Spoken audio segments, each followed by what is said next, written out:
भीमन् त्रिनेत्रं च महाबलं सिंहिकागर्भसम्भूतं हनुमन्तं नमाम्यहम् ॐ हं हनुमते रक्ष रक्ष सर्वतो माम् ॐ हं हनुमते रक्ष रक्ष सर्वतो माम् पूर्वे हनुमान् कपिमुखधारी रक्षतु माम् दक्षिणे नारसिंहवापुर्मां सदा पातु पश्चिमे गरुडरूपवान् रक्षतु उत्तरदिशि वराहरूपः सदा रक्षतु माम् पूर्वे हयग्रीवविग्रह पातु मे शिरः अधस्तात् ब्रह्मास्त्ररूपः पातु पादयुग्मं सदा मम अष्टदिशि रक्षतु पञ्चवक्तः स्वप्ने जागृति गच्छतः पश्यतः शयानम् पश्यन्तं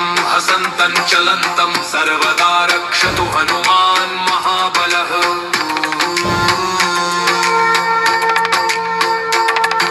ॐ अञ्जनीसुताय महाबलाय रामदूताय नमः ॐ किल्किलाय वीराय विक्रान्ताय नमो नमः ॐ भूतप्रेतपिशाचादिनाशाय स्वाहा ॐ असिधारा कृशानुवत् कवचं मे हनुमान् स्थापयतु रामभक्ताय रामदूताय हनुमते नमः सर्वशत्रुनिवारणाय कवचं पठेत् रक्षां कुरु महाबाहो त्राहि त्राहि नमोऽस्तु ते ॐ हं हनुमते नमः ॐ हं हनुमते नमः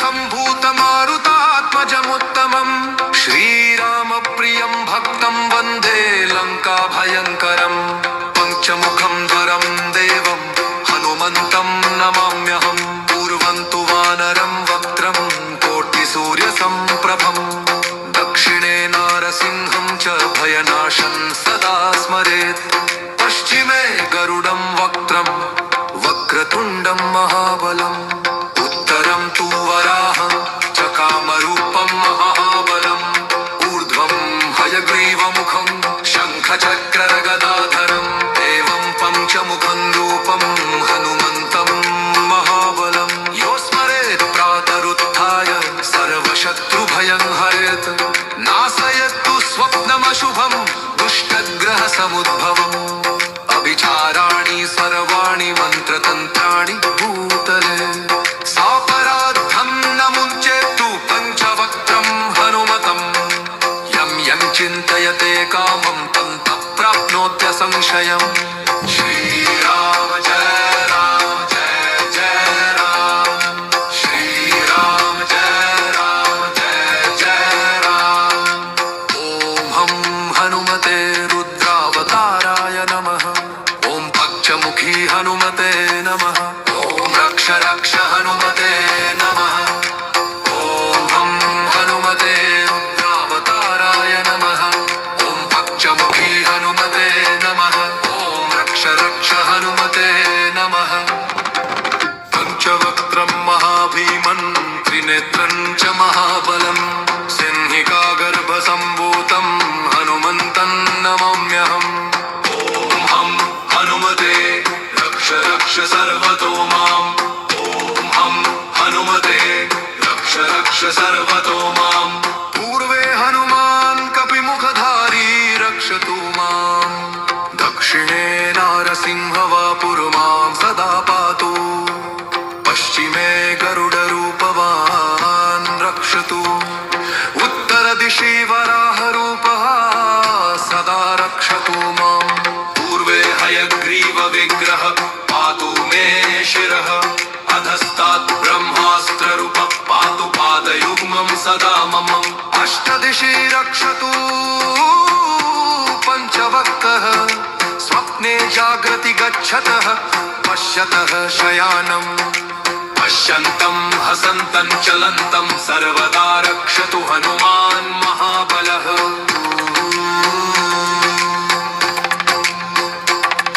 ॐ अञ्जनीसुताय महाबलाय रामदूताय नमः ॐ किल्किलाय किल्किलाय वीराय विक्रांताय नमो नमः।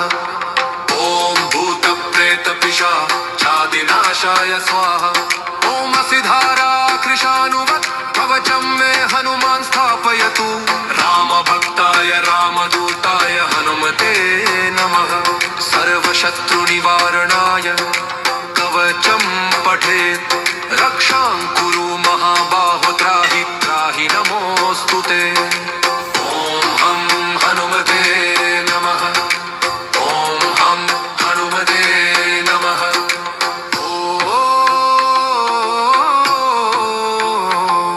ॐ अञ्जनीगर्भसम्भूतमारुतात्मजमुत्तमम् श्रीरामप्रियं भक्तं वन्दे लङ्काभयङ्करम्।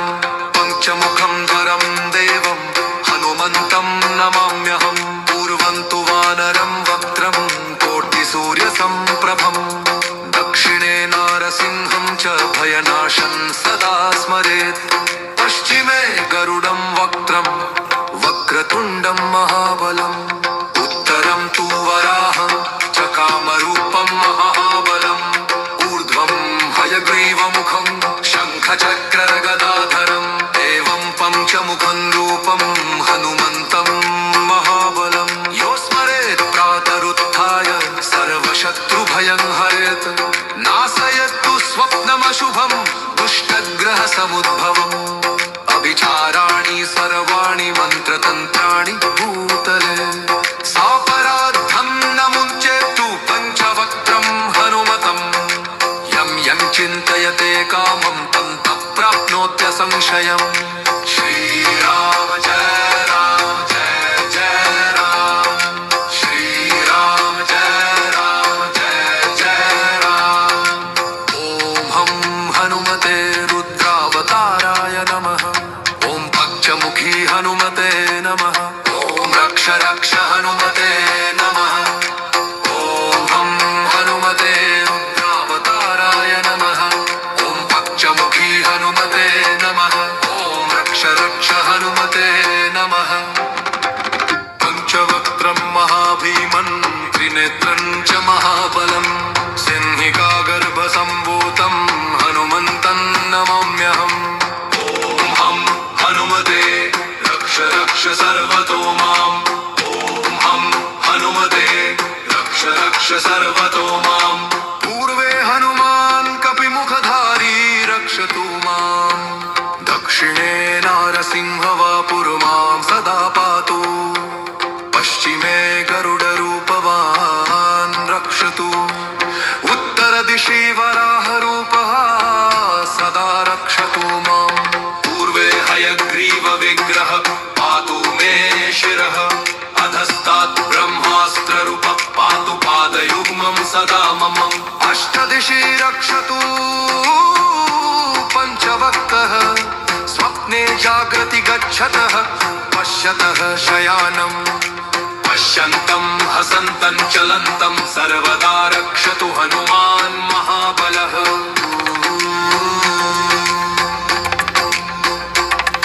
ॐ अञ्जनीसुताय महाबलाय रामदूताय नमः। ॐ किल्किलाय वीराय विक्रान्ताय नमो नमः। ॐ भूतप्रेतपिशाचादिनाशाय स्वाहा। ॐ सिधारा कृशानुवत् कवचं मे हनुमान् स्थापयतु। रामभक्ताय रामदूताय हनुमते नमः। सर्वशत्रुनिवारणाय कवचं पठेत्। रक्षां कुरु महाबाहो त्राहि त्राहि नमोऽस्तु ते। ॐ हं हनुमते नमः।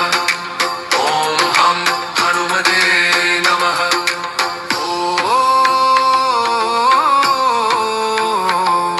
ॐ अञ्जनीगर्भसम्भूतमारुतात्मजमुत्तमम् श्रीरामप्रियं भक्तं वन्दे लङ्काभयङ्करम्। पञ्चमुखं धरं देवं हनुमन्तं नमाम्यहम्। पूर्वं तु वानरं वक्त्रं कोटिसूर्यसम्प्रभम्। दक्षिणे नारसिंहं च भयनाशं सदा स्मरेत्। पश्चिमे गरुडं वक्त्रं वक्रतुण्डं महाबलम्। उत्तरं तु वराहं च कामरूपं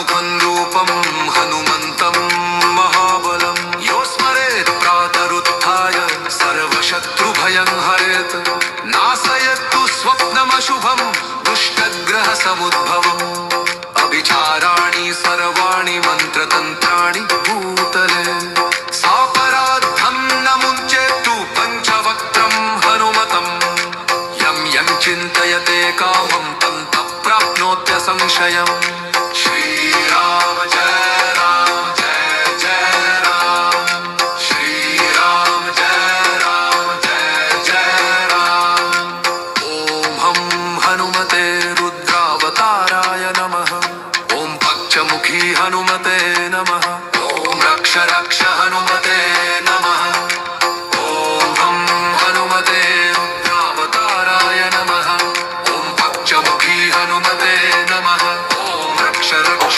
हनुमते नमः पञ्चवक्त्रं महाभीमन् त्रिनेत्रं च महाबलं सिंहिकागर्भसम्भूतं हनुमन्तं नमाम्यहम् ॐ हं हनुमते रक्ष रक्ष सर्वतो माम् ॐ हं हनुमते रक्ष रक्ष सर्वतो माम् पूर्वे हनुमान् कपिमुखधारी रक्षतु माम् दक्षिणे नारसिंहवापुर्मां सदा पातु पश्चिमे गरुडरूपवान् रक्षतु उत्तरदिशि वराहरूपः सदा रक्षतु माम् पूर्वे हयग्रीवविग्रह पातु मे शिरः अधस्तात् ब्रह्मास्त्ररूपः पातु पादयुग्मं सदा मम अष्टदिशि रक्षतु पञ्चवक्त्रः स्वप्ने जागृति गच्छतः पश्यतः शयानम् पश्यन्तं हसन्तं चलन्तं सर्वदा रक्षतु हनुमान् महाबलः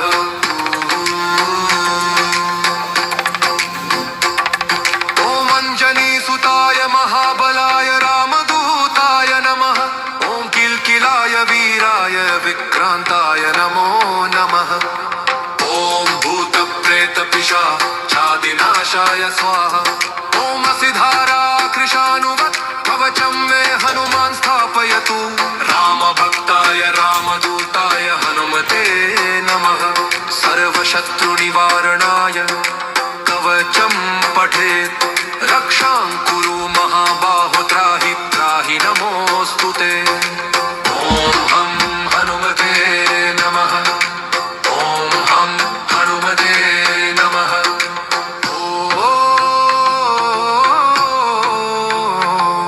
ॐ अञ्जनीगर्भसम्भूतमारुतात्मजमुत्तमम् श्रीरामप्रियं भक्तं वन्दे लङ्काभयङ्करम् पञ्चमुखं धरं देवं हनुमन्तं नमाम्यहम् पूर्वं तु वानरं वक्त्रं कोटिसूर्यसम्प्रभम् दक्षिणे नारसिंहं च भयनाशं सदा स्मरेत् पश्चिमे गरुडं वक्त्रं वक्रतुण्डं महाबलम् उत्तरं तु वराहं च कामरूपं महाबलम् ऊर्ध्वं हयग्रीवमुखं शङ्खचक्रगदाधरम् एवं पञ्चमुखं रूपं हनुमन्तं महाबलं यो स्मरेत् प्रातरुत्थाय सर्वशत्रुभयं हरेत् नाशयतु स्वप्नमशुभं दुष्टग्रहसमुद्भवम् अभिचाराणि सर्वाणि मन्त्रतन्त्राणि भूतले सापराद्धं न मुञ्चेत्तु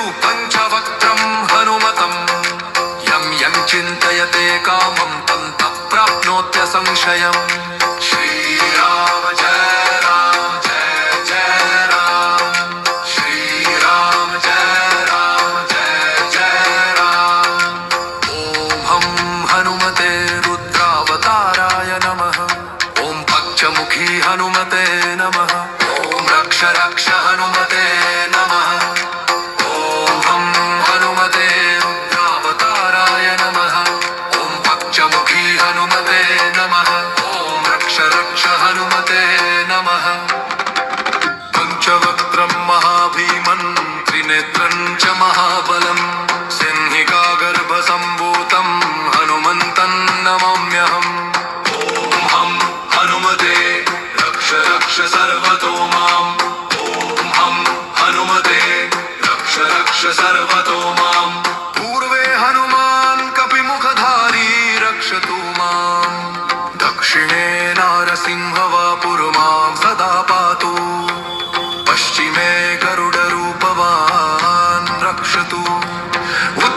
दिशि वराहरूपः सदा रक्षतु माम् पूर्वे हयग्रीवविग्रह पातु मे शिरः अधस्तात् ब्रह्मास्त्ररूपः पातु पादयुग्मं सदा मम अष्टदिशि रक्षतु पञ्चवक्तः स्वप्ने जागृति गच्छतः पश्यतः शयानम् पश्यन्तं हसन्तं चलन्तं सर्वदा रक्षतु हनुमान् महाबलः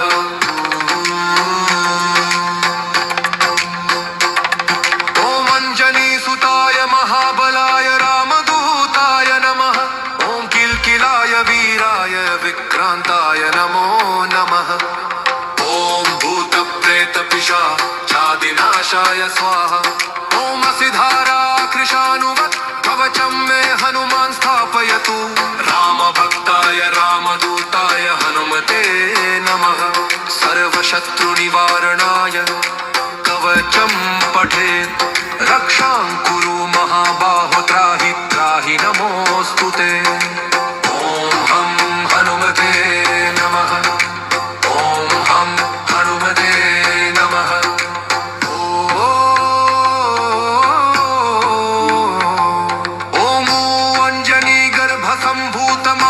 सम्भूतमारुतात्मजमुत्तमम् श्रीरामप्रियं भक्तं वन्दे लङ्काभयङ्करम् पञ्चमुखं धरं देवं हनुमन्तं नमाम्यहम् पूर्वं तु वानरं वक्त्रं कोटिसूर्यसम्प्रभम् दक्षिणे नारसिंहं च भयनाशं सदा स्मरेत् पश्चिमे गरुडं वक्त्रं वक्रतुण्डं महाबलम् उत्तरं तु वराहं चकामरूपं महाबलम् ऊर्ध्वं हयग्रीवमुखं शङ्खचक्रगदाधरं देवं पञ्चमुखं रूपं हनुमन्तं महाबलं यो स्मरेत् प्रातरुत्थाय सर्वशत्रुभयं हरेत् नाशयतु स्वप्नमशुभं दुष्टग्रहसमुद्भवम् अभिचाराणि सर्वाणि मन्त्रतन्त्राणि भूतले सापराद्धं न मुञ्चेत्तु पञ्चवक्त्रं हनुमतम् यं यं चिन्तयते कामं तं प्राप्नोत्यसंशयम्